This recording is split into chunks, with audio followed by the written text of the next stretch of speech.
হলুদ প্রোগ্রামের জন্য কেমন টাইপের আই লুক ভালো লাগবে সেটাই আজকের ভিডিওতে থাকবে। Hello everyone, this is me Sanjita from Sanjita's beauty bling.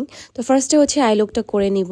সবার আগে কনসিলার দিয়ে আইটা সেট করে নিয়ে এরপর একটা ডার্ক গ্রিন কালার দিয়ে আমার ক্রিজ লাইনটা ব্লেন্ড করে নিব। গ্রিন অ্যান্ড ব্লু কালারটা দিয়ে আউটার কর্নারটা ব্লেন্ড করব।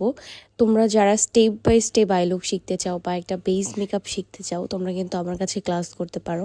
মেকআপ ক্লাসে অনেক ট্রিক্স, অনেক ডিটেলসে সব কিছু থাকবে। সো যারা ক্লাস করতে চাচ্ছ তাড়াতাড়ি করে সঞ্জিতাস বিউটি ব্লিং এর রেজিস্ট্রেশন করে ফেলো।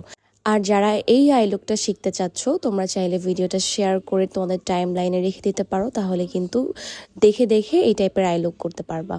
এই টাইপের মেকআপ লুক হচ্ছে ফাল্গুনে হলুদ প্রোগ্রামে খুব সুন্দর লাগে। আমি একটু হালকা ইয়েলো কালার দিয়ে নিচ্ছি। দেখো জাস্ট আমার আই লুকটা শেষ। অনেকের কাছে মনে হয় আই লুক অনেক কঠিন, বাট ট্রাস্ট মি, ট্রিক্স অনেক ইম্পর্টেন্ট। আই লুকের ট্রিক্স ভালো মতো জানা গেলে আই লুকটা খুব ইজি লাগে। সো যারা ট্রিক্স শিখতে চাও তাড়াতাড়ি অবশ্যই করে আমার পেজে ইনবক্স করে ফেলো ক্লাসের জন্য। ফার্মিউকের ফাউন্ডেশন ইউজ করতেছি, শেড নাম্বার 02। এটা আমার স্কিনের সাথে খুব সুন্দর করে ম্যাচ করে অ্যান্ড খুব ভালো একটা কভারেজ দেয়। জাস্ট দেখো। এরপর একটা স্টিক কন্ট্রোর দিয়ে আমার ফেসটা কন্ট্রোর করে নিচ্ছি। তোমরা চাইলে এখানে ব্রোনজিং পাউডার দিয়েও করতে পারো, যার যেটা আছে ওটা দিয়ে করলেই হবে।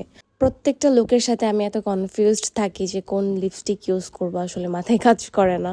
সো এই যে ফাইনালি আমার লুক কমপ্লিট হয়েছে। এখন বলো লুকটা কেমন হয়েছে।